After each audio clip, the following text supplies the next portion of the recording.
a hard question to answer because the year we got married, we also moved to the Middle East. So we had a lot of changes happening anyway.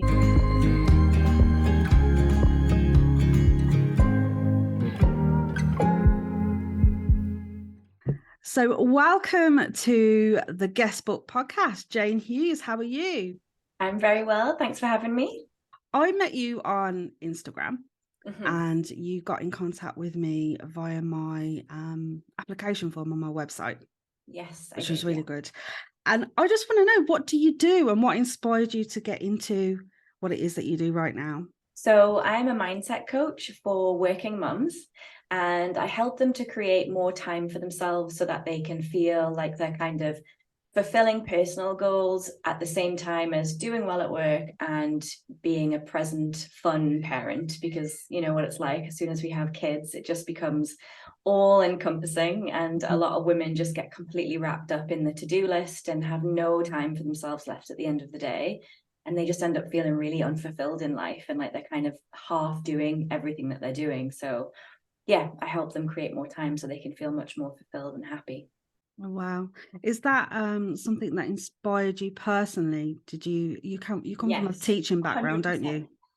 Yeah. So I started off as a teacher, and when I left teaching, I actually went into health coaching. I was very passionate about nutrition and things like that. But as soon as I did my qualification, I was like, oh, there's something missing here. So I did a nutrition coaching qualification and just didn't feel like it really addressed the full problem. I've always been very, very into emotional health and resilience and stress management. And I've always been very good at managing stress. So that was where I ended up doing a second qualification, which was more holistic health coaching.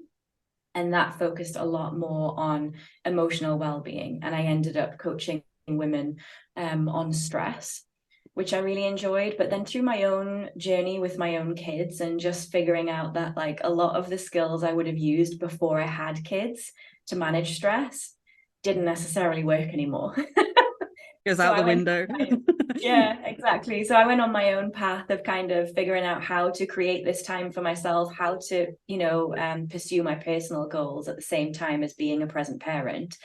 And because I was a coach at the time, I just really sort of sat down and was, thought about the process I went through, what that looked like, what support I needed, and just kind of nailed it down into a 5-step process, which I now teach my clients. So that's great. I know you've got a free training coming up on the 24th of May, haven't you? I do, yes. It's a free training on the 5 steps that I was just talking about. So I'm going to go through exactly what they are and look at how we use those to create more time for ourselves as working mums. So if anyone's interested in that, I'll share the link with you so you can post it to your followers. Well, definitely. I will pop that on my blog and I'll be screaming and shouting about it for a week. So make sure you get on there. So I'm a mum myself, and I know how hard it can be to not only like manage the household, manage your own personal goals and your own personal like dreams and things, but also go from like being, well, I'm not a wife yet, but I will be soon. Going from like you've got like the responsibility of being a mom, a wife, doing your own job. How can we like focus ourselves so we're not so like all over the place? What's one tip that you can give for that? I think the biggest thing is just learning how to create space for yourself in your day, like whether that's physical space or mental space. And a lot of the time, I think it's the mental space that we need the most when we become parents, and that it just is really hard to achieve that because we've just got so much going on. Particularly if you're, quite an ambitious person who does have personal goals that they want to fulfill, as well as being a parent, working or whatever. And the biggest thing I find is that you have to kind of get to know yourself again after children. And a lot of women just don't take the time, or just don't even realize that they need to take the time to do that, because your priorities shift, you go about things slightly differently. There are real concrete things in your life that change massively.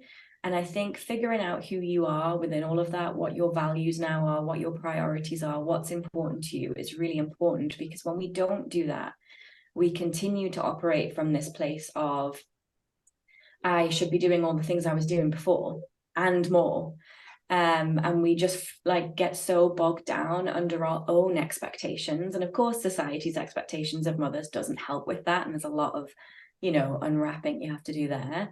But a lot of it is our own expectations of ourselves and just the things that we should be doing all the time. That can become really overwhelming for women, I think. And I think just taking a step back to think about what is actually important to me now, what do I want my life to look like now as a mother, and redesigning your priorities and accepting that, being okay with it, no matter what it looks like, is really important. And I think that is the first really important step into, stepping away from the overwhelm, really. Yeah, I think for me personally, there was that change, that drastic moment where you're not the same person you were. Mm-hmm. So like even throughout pregnancy, you're going through that change, but naturally you don't understand how much of a big change that is going to be once that child is here. Mm-hmm. And you do lose that sense of identity. Mm-hmm. You mourn the person you were before children. And it's hard to kind of then go through a new finding of yourself. Like, Mm-hmm. how do we and do that in a way that you don't feel guilty for?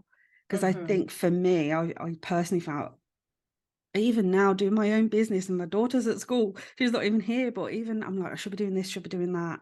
Mm-hmm. Do that when I get a minute, like putting things off, especially if it's for myself and self-care and things like that, because I'm thinking she's my main priority.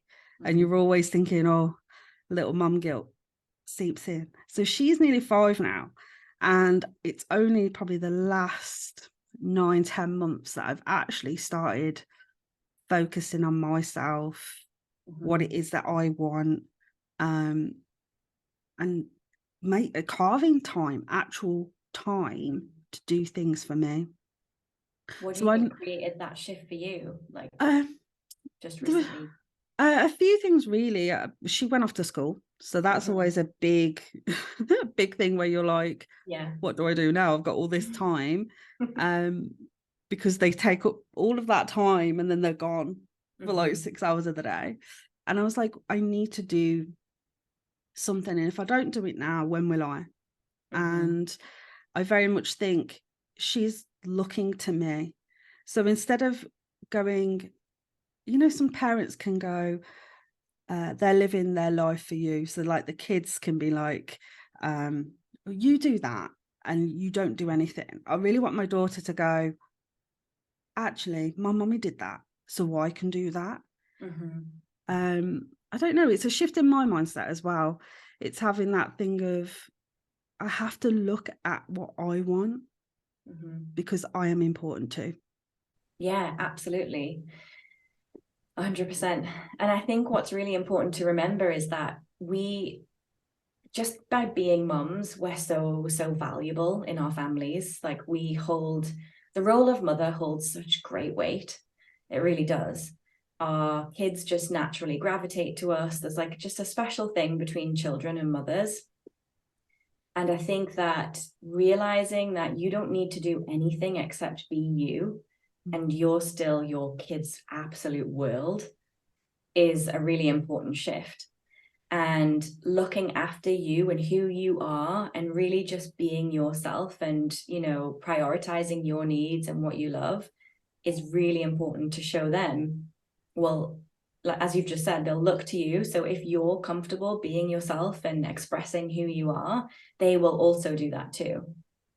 But also it's that idea that if you prioritize yourself and make sure that you're the best you can be, they benefit from that too. And that's the shift that a lot of mums have to make when they feel guilty about looking after themselves. It's like, when you do that, it's not just looking after you, it's looking after everyone. Because when you are at your best, that affects your family life for everyone. Everybody's life gets better when we look after ourselves. Oh, definitely. And I don't think we think that. We think, because No. mums are usually the default parent as well. Not always, but majority of the time.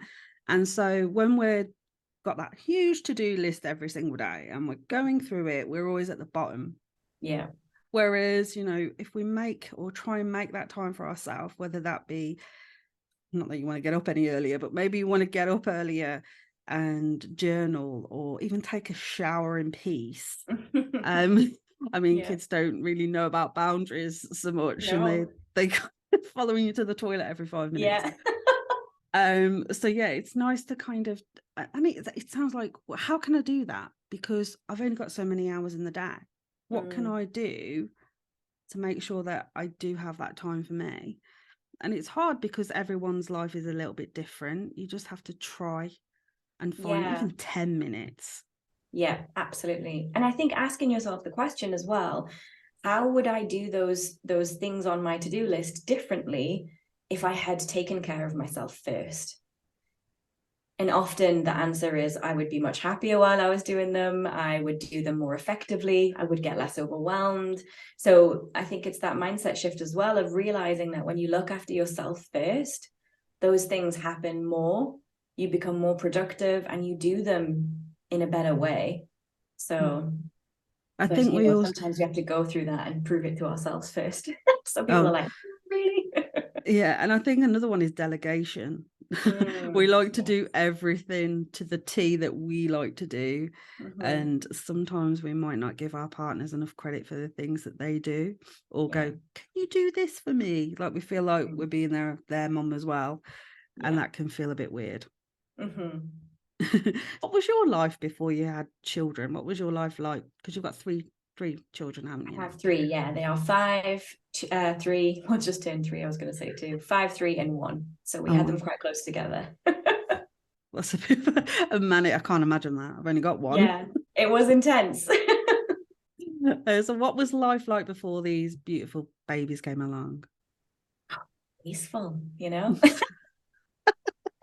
it was good. I mean, me and my partner, we've been together a long time now. So we were together like 7 years before we even got married. So we met when I was 21. And yeah, we decided we both wanted to become teachers because traveling was really important to us as well. So we thought, if we're teachers, we liked teaching anyway. We liked that aspect of things, like working with people, both of us. But we wanted a job that would easily allow us to move abroad and to go and live in different countries and stuff. And so, yeah, we spent a lot of time traveling, going on amazing holidays, just like really living the life. And we ended up becoming expats. So we moved to Spain, and then we eventually moved to the Middle East in the UAE. And we've been here for 7 years now. And yeah, life was good. I mean, we were both quite ambitious as well. So we wanted to push on with our careers and yeah, just kind of do what we wanted when we wanted. It's great. Not answer to those little people that rule our households. Yeah, exactly. And what do you think has changed since having children? Oh, everything. Like, what hasn't changed? My goodness. It's funny. I actually saw, I think it was Esther Perel. I saw a post by her on Instagram a few weeks ago, and it was like, everybody is with like at least 3 different people in their lifetime. And they might be 3, like, what did she say? They might be 3 physically different people, like actually different people, or you might be with the same person, but you will still be with 3 different people throughout your life. And I think that was such a powerful quote, because I feel like when we had kids, and with each kid as well, we've changed more. So every kind of, we were talking at the beginning about the fact that your priorities shift and you change as a person. And I think that happens with each child you have. It's not like it happens once when you become a mother and then that's it. I think with each child you have, there's this huge shift. Matrescence, I guess is what they call it. And yeah, I feel like we have slowly just become completely different people. So I feel like in terms of our partnership, we had to really get to know each other again. I think we just both became very different, and our priorities were different, and our life looked completely different to what it was before. Like, we have very, very little free time now, very little freedom to do what we want when we want. So yeah, you have to get to know each other again within those conditions, if you like. So yeah, everything changed, I think, other than our names. And even my name changed. I don't know.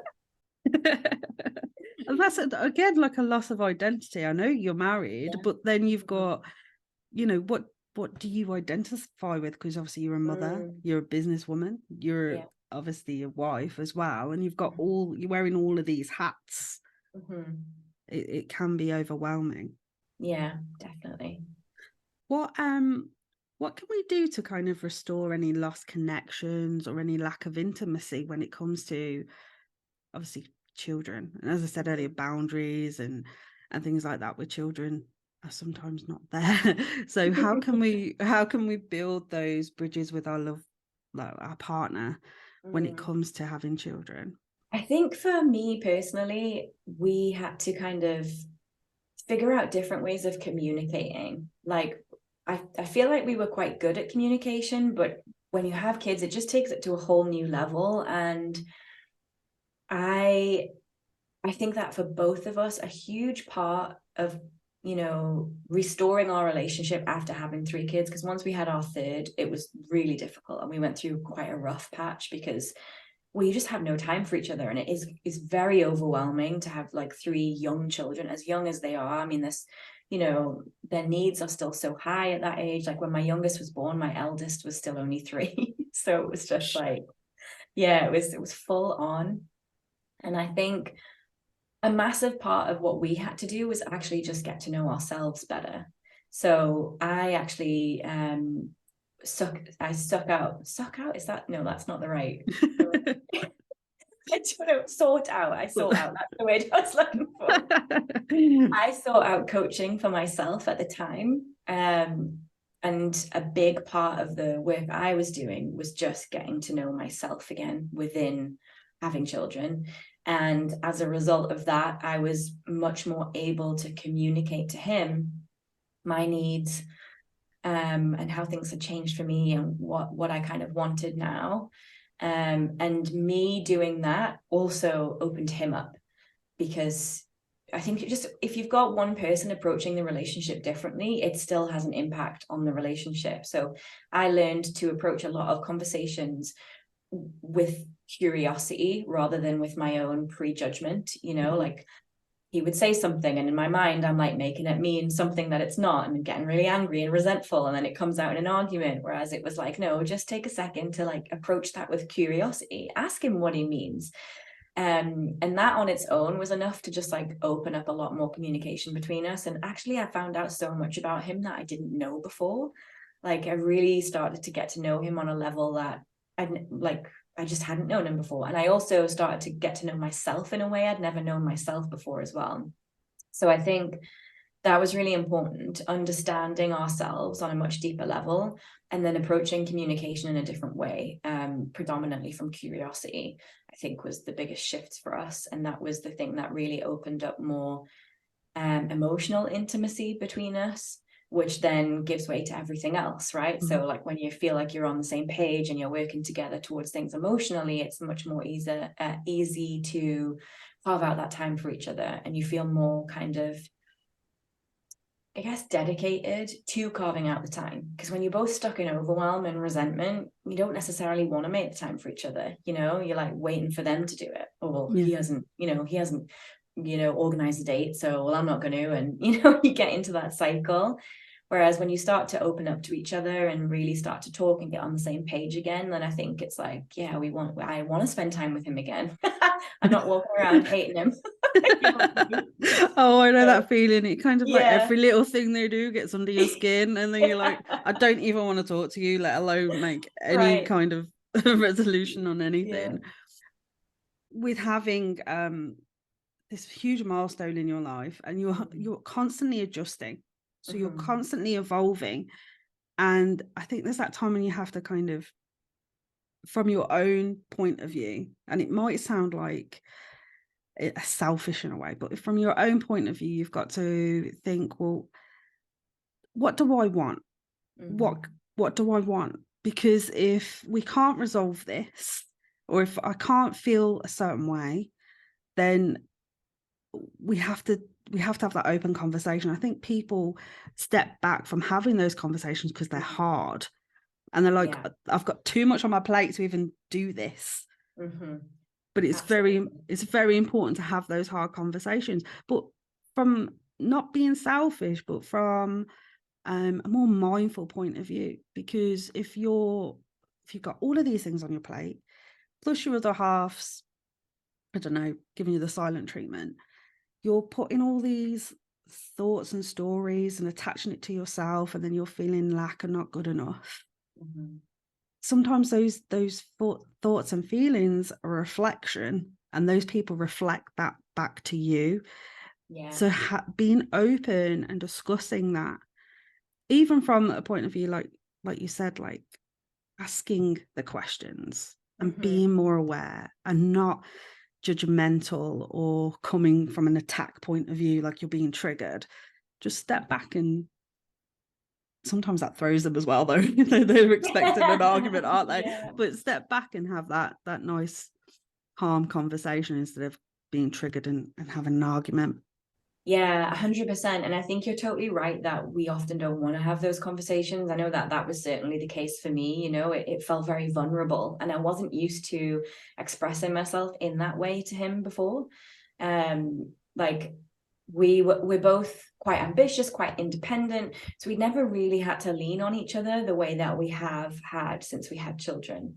And it felt really uncomfortable for me at first to like really like get vulnerable and say how I was feeling, because there's that risk of rejection, right? So it Definitely. just felt really kind of like icky and gross. And my coach would be like, yeah, you need to go and talk about this. And I'd roll my eyes and I'd be like, oh my God, do I have to? Yeah, I really didn't want to, but and then there was part of me also that resented it, you know, like, well, here I am making time for these conversations, I'm bringing these conversations to him, and what's he doing? But ultimately, it was like, well, I can choose to think like that, but then nothing will improve. So the question becomes like, do I want to, you know, fight for this relationship or not? And if the answer is yes, then I need to just get over myself and have this conversation. And yeah, like as I say, as I started to do it, he then also started to do it. And we started to really approach things differently just by me doing the work at first. He went into it.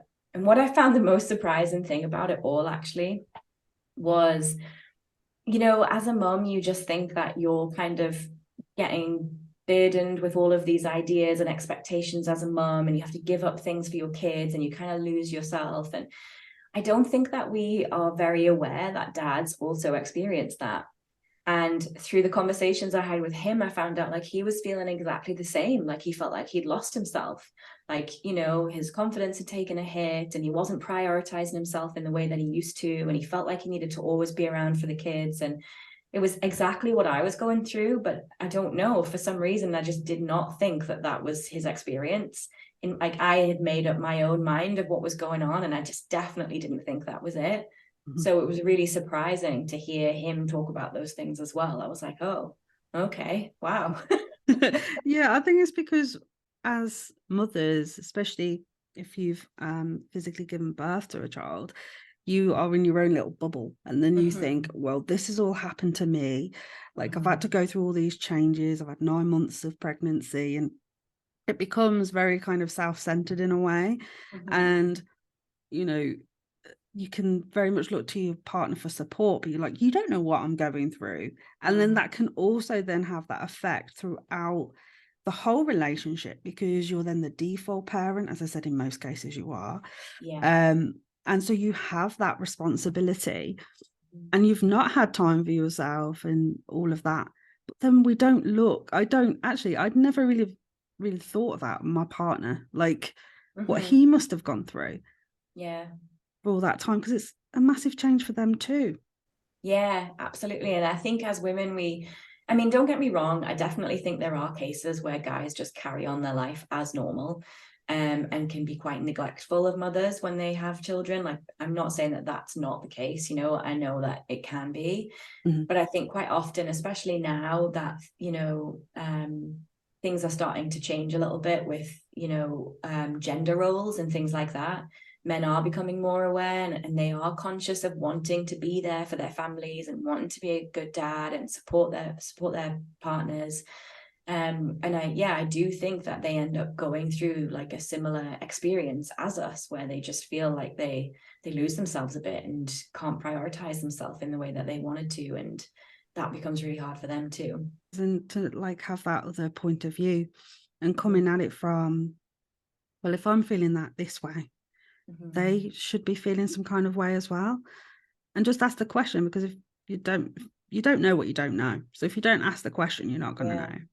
Yeah, and if I think if we had never had those conversations, those vulnerable conversations I was talking about, where I, laid out how I was feeling and then approached it with curiosity to ask him how he was feeling and what was going on for him, I don't know if I would have ever really found out that. I think we would have maybe just continued down that path of like resentment, because we both felt like we just weren't getting needs met. We both just felt like we were losing ourselves a bit, and it was just a bit overwhelming. And I think without just making time for those important conversations that perhaps you really don't want to have, we would have never got to that point. So did you find that getting married, obviously it's a different level to your relationship as well, was there anything that changed when you got married as such, or was it just the same? It was just a different milestone in your life? Yeah, I'm not so sure things changed when we got married. I mean, it's a hard question to answer, because the year we got married, we also moved to the Middle East. So we had a lot of changes happening anyway.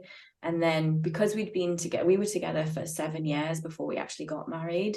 So I feel like our relationship was pretty kind of like in the groove, I guess you could say, already before we got married.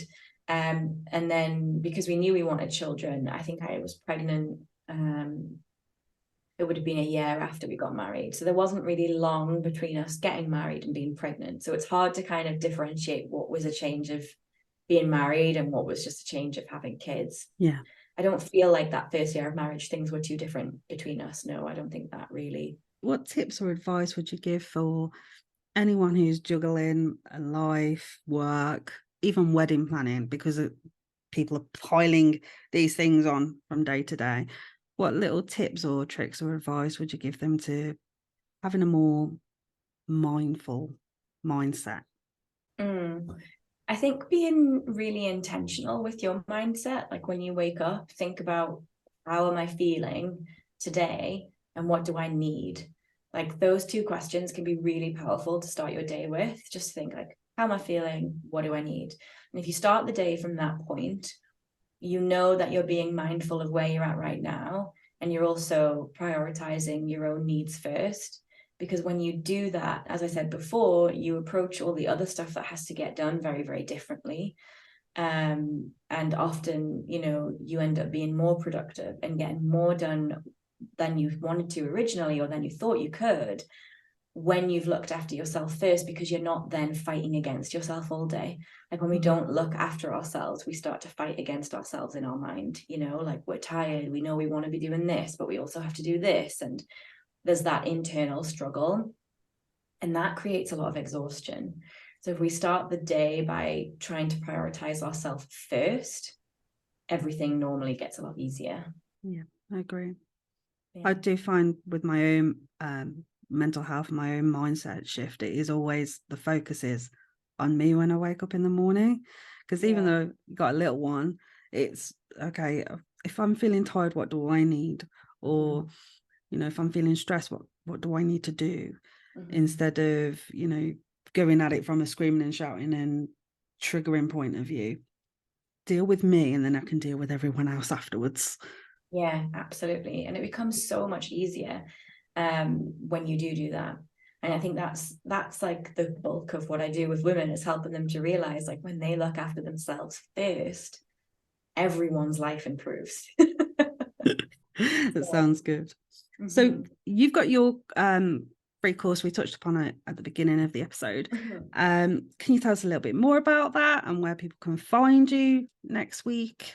Yeah, so people can connect with me on Instagram. It's at Jayne Hughes Coaching. That's Jayne, so Jane with a Y, and Hughes, Hughes. I'm always used to spelling that because I'm in the Middle East, but all people in the UK will know how to spell it. Yeah, Jayne Hughes Coaching. My website is www.livelongandlush.com. So you can connect with me on either of those, and the link to sign up for the free training is on there.